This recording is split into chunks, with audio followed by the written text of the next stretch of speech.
Merci pour ces jours. Merci pour ton peuple dans la salle et tous ceux qui nous suivent sur Internet et ceux qui sont connectés à toi au travers de cette vidéo, Seigneur. Que ta grâce demeure sur chacun. Que ce service soit dédié complètement à toi. Saint-Esprit, utilise ma bouche pour parler à ton peuple à travers le monde. Honneur à toi, louange à toi, au siècle des siècles. Dans le nom de Jésus, nous avons ainsi prié. Amen.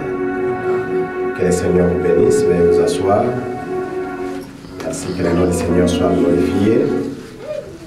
Nous sommes encore heureux de nous revoir ce dimanche. Que le nom du Seigneur soit glorifié.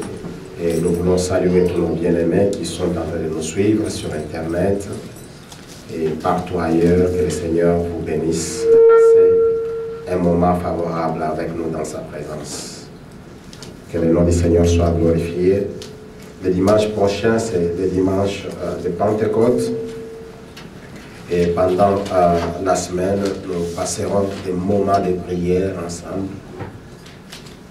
Les mamans auront leur temps de prière, non seulement pour la célébration de Memorial Day, mais aussi pour la célébration de la Pentecôte. Alléluia. Car le dimanche prochain, nous allons nous retrouver en ces lieux pour la célébration de la Pentecôte. Et nous passerons vraiment ces moments pour adorer notre Dieu. C'est vraiment un moment très spécial où nous allons encore nous retrouver.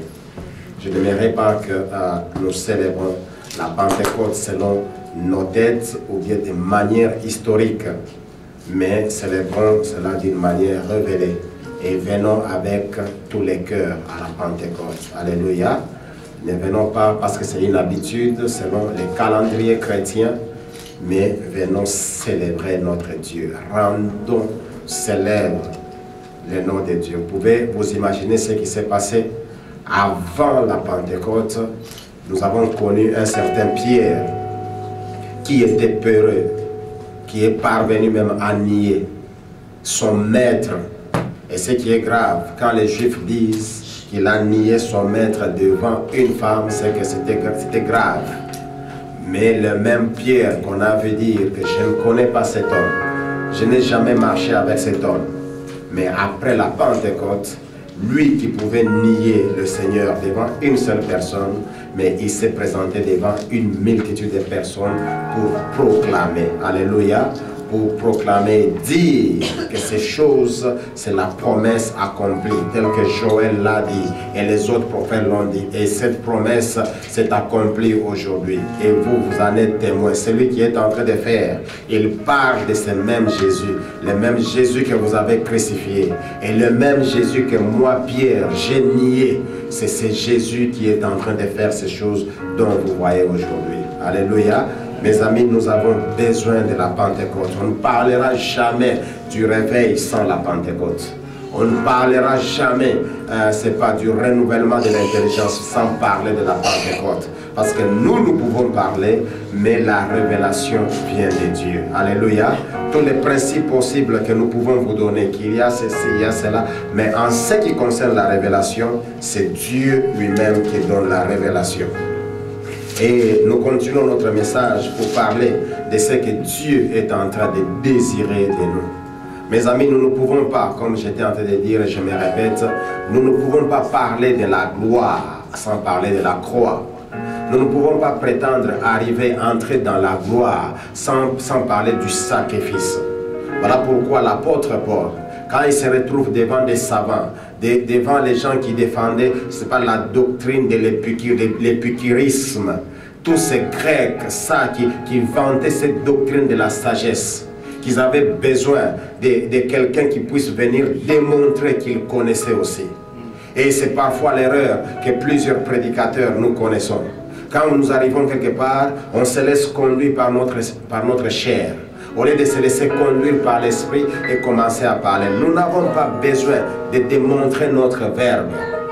Comme l'apôtre Paul disait, mon intention, ce n'est pas venir exposer même ma connaissance, mais mon but, c'est une seule chose, parler de Christ et Christ crucifié. Alléluia, pas autre chose. Voilà pourquoi, bien-aimés dans le Seigneur, nous ne devons pas être pressés à parler, mais rassurons-nous que nous sommes en train de parler de Christ et Christ crucifié. Celui qui est mort et qui est ressuscité. La Bible dit, la mort n'a pas de pouvoir.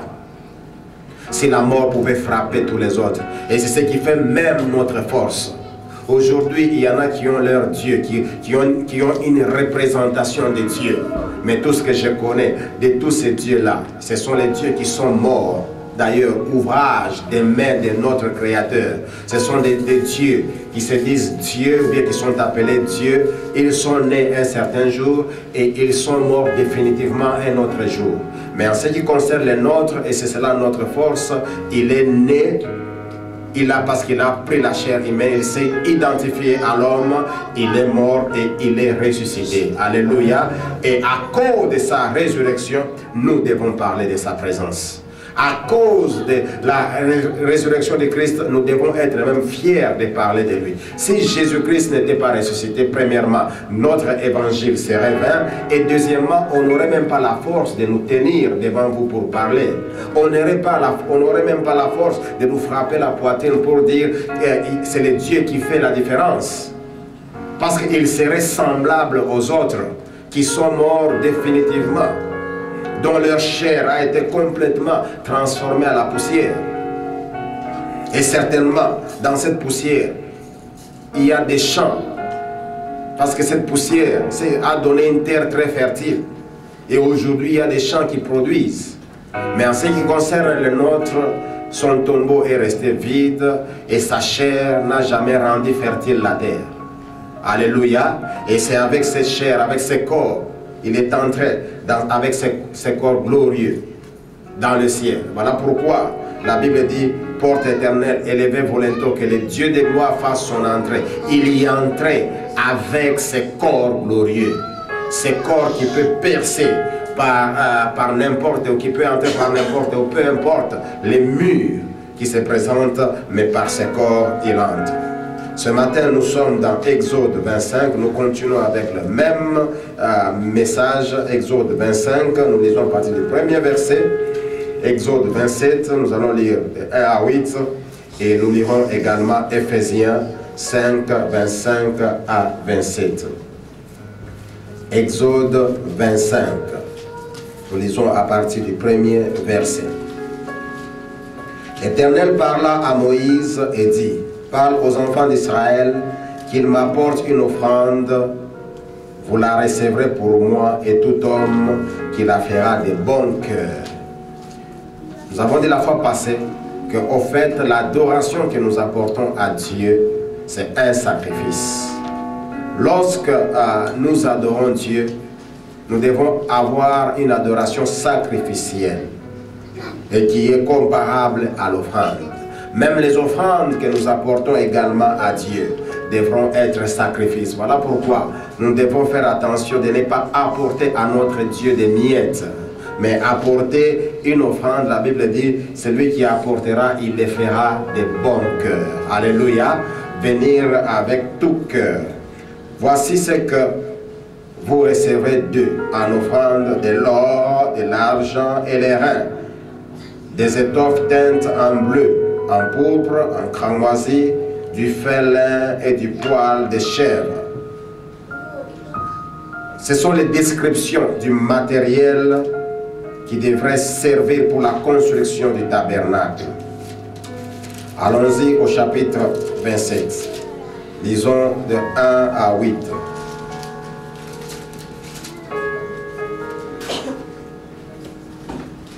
L'autel des reins. Tu feras l'autel de bois d'acacia. Sa longueur sera de 5 coudées et sa largeur de 5 coudées. L'autel sera carré et sa hauteur sera de 3 coudées. Tu feras aux 4 coins des cornes qui sortiront de l'autel et tu couvriras des reins. Tu feras pour l'autel des cendriers, des pelles, des bassins, des fourchettes et des brasiers. Tu feras des reins tous ces ustensiles. Tu feras à l'autel une grille de reins en forme de treillis et tu mettras 4 anneaux de reins aux 4 coins des treillis. Tu les placeras au-dessus du rebord de l'autel à partir du bas jusqu'à la moitié de la hauteur de l'autel. Tu feras des barres pour l'autel, des barres, des bois d'acacia et tu couvriras des reins. On passera les barres dans les anneaux et les barres seront aux deux côtés de l'autel quand on les portera. Tu les feras creux avec des planches. Il sera fait tel qu'il est montré sur la montagne. Et ici, dans le tabernacle, l'autel d'airain était la configuration. Cela préfigurait la croix du calvaire sur laquelle Jésus s'est offert lui-même en sacrifice. Éphésiens, chapitre 5, nous pouvons lire 25 jusqu'à 27. Marie, que chacun aime sa femme comme Christ a aimé l'Église et s'est livré lui-même pour elle, afin de la sanctifier en la purifiant et en la lavant par l'eau de la parole, pour faire paraître devant lui cette Église glorieuse, sans tache, ni ride, ni rien de semblable, mais sainte et irréprochable. Bien-aimés dans le Seigneur, l'œuvre d'amour accomplie par Christ en faveur de l'Église s'inscrit dans le passé comme dans le futur. Mais nous allons essayer de comprendre une chose, c'est que le désir de Dieu. Nous avons donné ce principe de louer Dieu jusqu'à ce que vienne l'esprit d'adoration. Adorer Dieu jusqu'à ce que la gloire descende, puis demeurer dans la gloire. Alléluia. Et au fait, le préparatif de l'Église corps de Christ serait que l'Église arrive à la gloire. D'une part,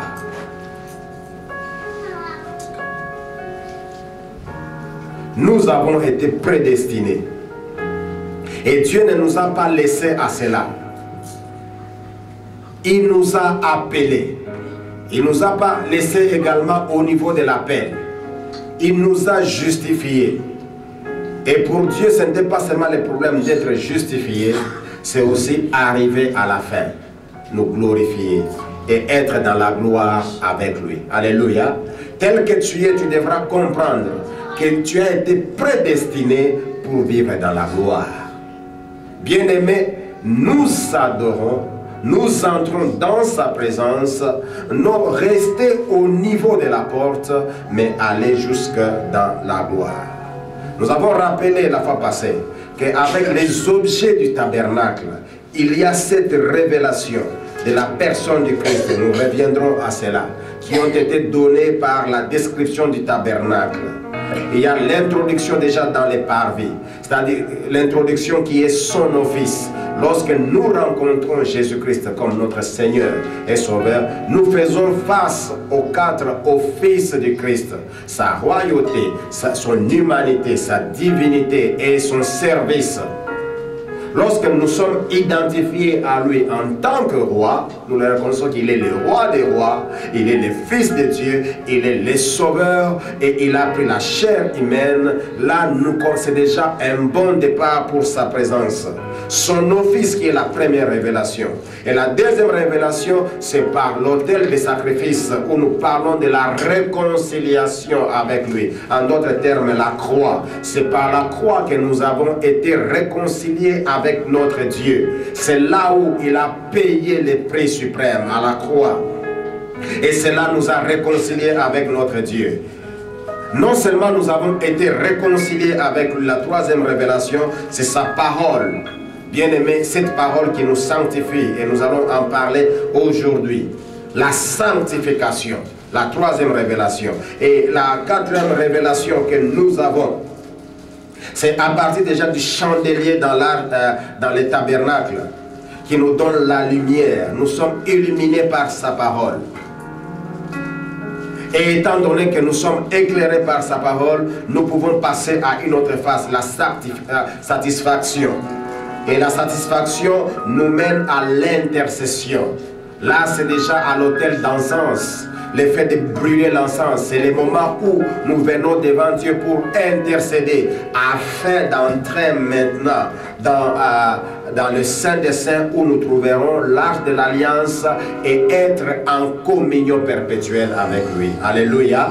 Notre objectif, c'est lorsque nous adorons Dieu, c'est que nous arrivons à marcher dans la communion avec lui. Et l'adoration dont nous sommes en train de parler, mes amis, il y a adoration qui conduit au sabbat.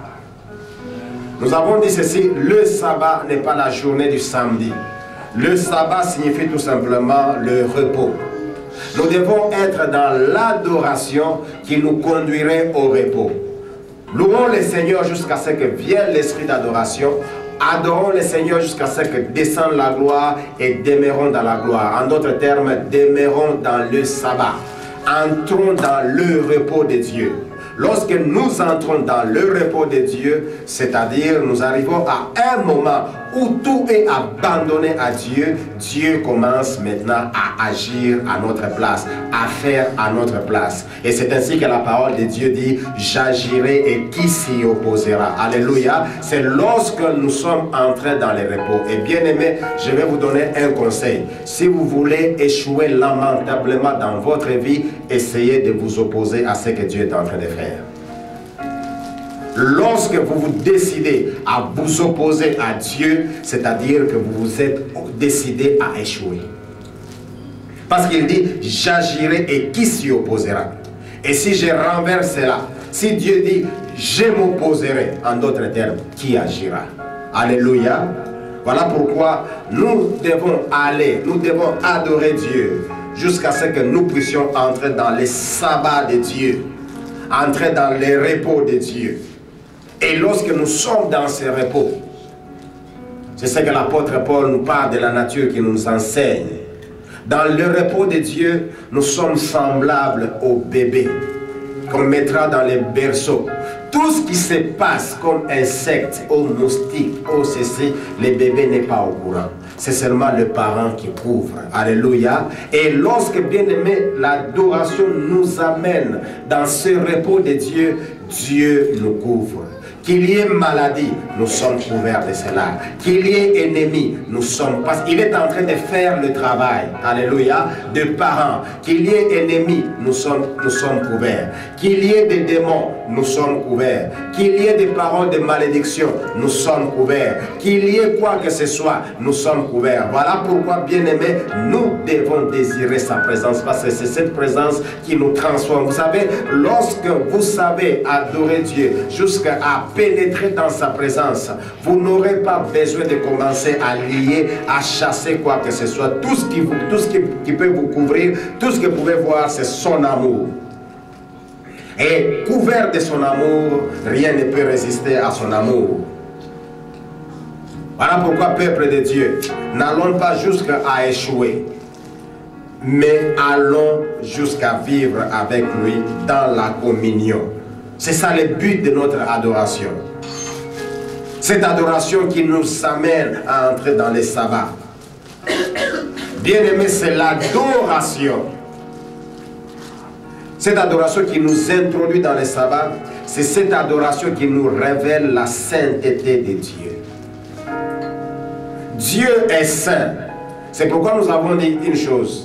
Que lorsque vous regardez, lorsque nous considérons la manière dont les anges disent, les anges reconnaissent sa grandeur, sa puissance, mais cela ne sont que des attributs.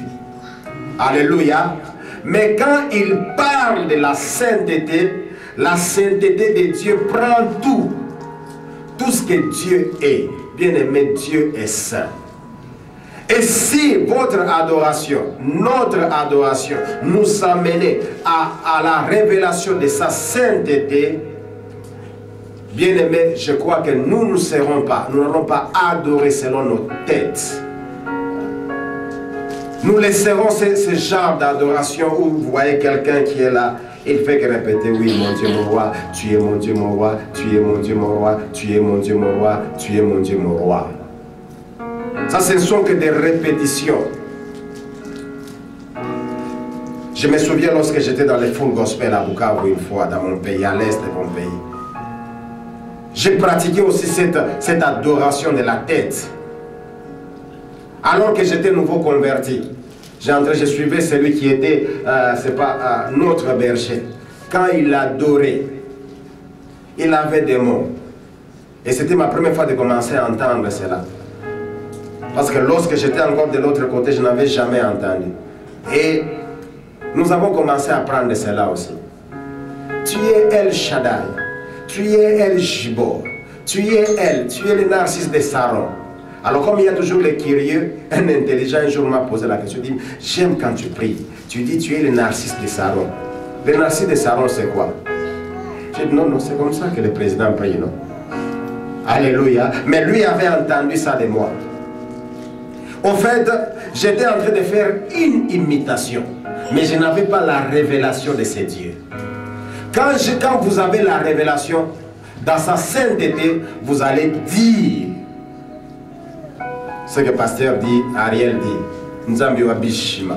Alléluia. Donc il connaît. Il connaît pourquoi il dit ça. Vous entendrez quelqu'un qui prie, j'aime ça. Tu es Dieu, c'est pas Pandanjila, moi en Congolo.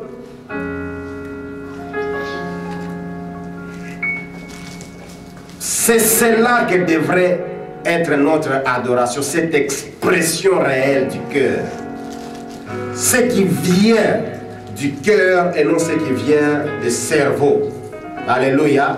L'adoration des cerveaux, bien-aimé, Église de Dieu, c'est le passe-temps. Nous disons ce que nous ne connaissons pas. Nous devenons comme des perroquets.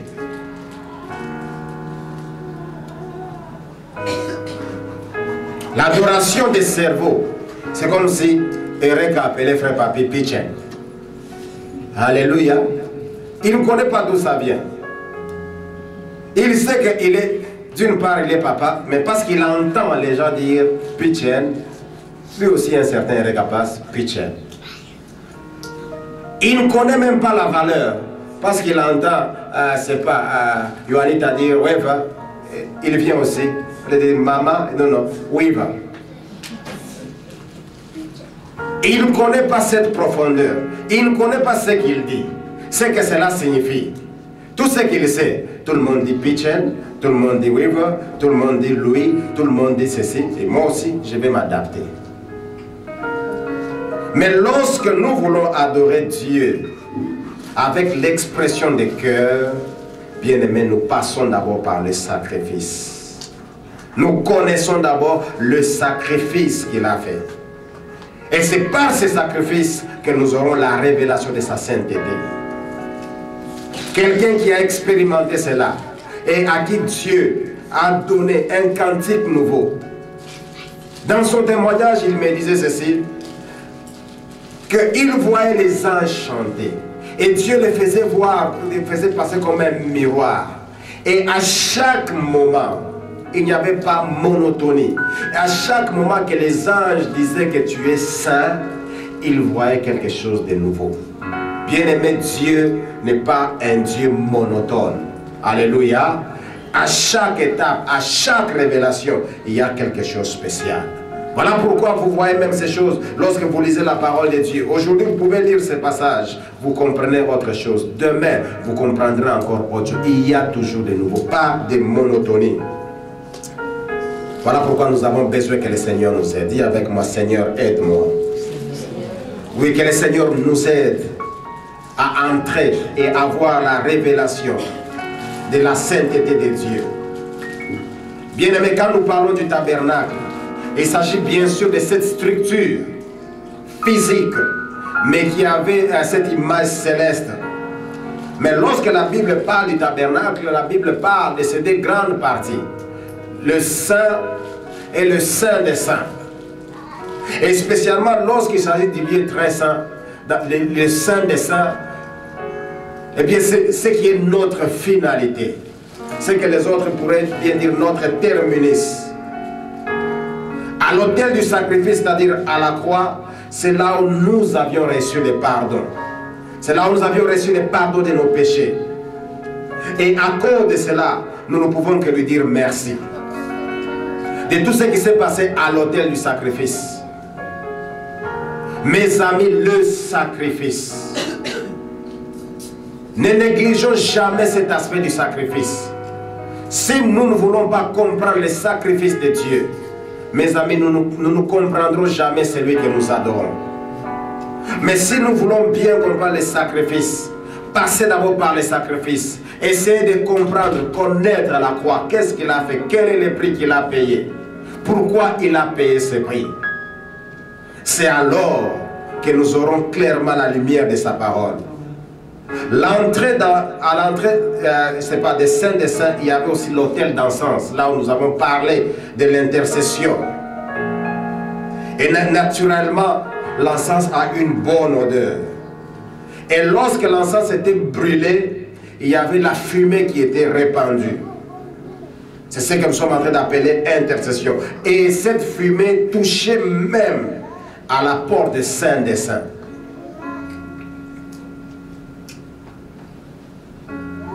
La Bible dit, vous priez et vous ne recevez pas parce que vous priez mal.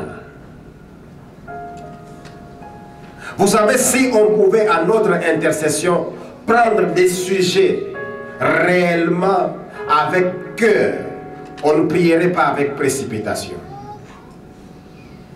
Si on pouvait bien brûler cet encens pour entrer avec cette intercession dans les saints des saints, pour que notre intercession, la fumée de notre intercession, la fumée de l'encens touche ne fût-ce que la porte du Saint des Saints, on ne prierait pas avec négligence.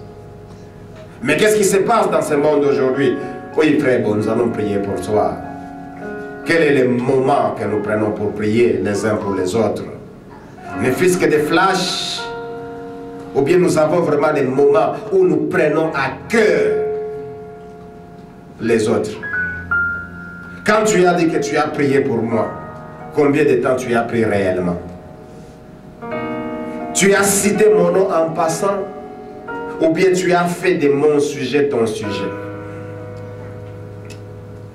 Un frère que le Seigneur a montré comment prier, il demandait au Seigneur comment prier, et il s'est présenté avec un problème quelconque. Il a passé au moins 1 heure dans la prière avec le nom de la personne. Et Dieu lui dit que tu n'es pas encore arrivé jusqu'à là. Alléluia. Il s'en va à la 2e heure. Dieu lui dit jusque là tu n'as pas encore prié. Et à un certain moment, le Seigneur lui dira, attends, tu vas voir comment moi-même j'ai fait. Le Seigneur l'a révélé qu'il avait pris un cas. Depuis qu'il avait ces cas, il en avait à cœur. Il avait ces signes. Depuis qu'il en avait, et l'homme ne faisait que regarder jusqu'à ce qu'il est fatigué. Et le Seigneur lui dira que vos cas ne me fatiguent pas. Alléluia. Je les ai et c'est comme ça que je prends. Bien-aimés, nous devons brûler l'encens pour entrer dans le Saint des Saints. Et cet encens, c'est notre intercession.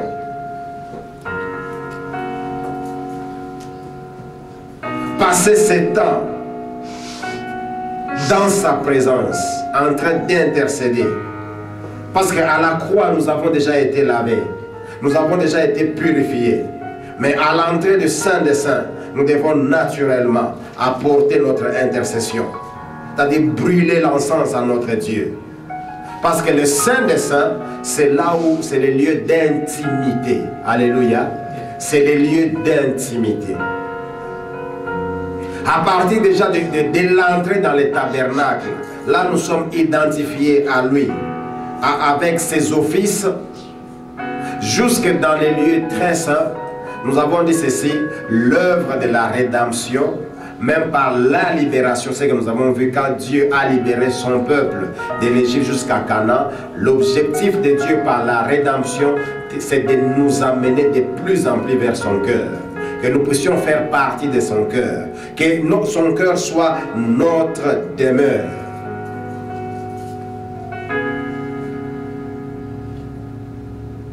Voilà pourquoi avant d'entrer dans les lieux même de la communion avec lui, il y a un encens qui est brûlé, cette odeur agréable. Et j'ai entendu un serviteur de Dieu qui donnait ces grands témoignages, qui préparait toujours un endroit. Ça, ce sont des choses qui nous manquent. Ces serviteurs de Dieu préparent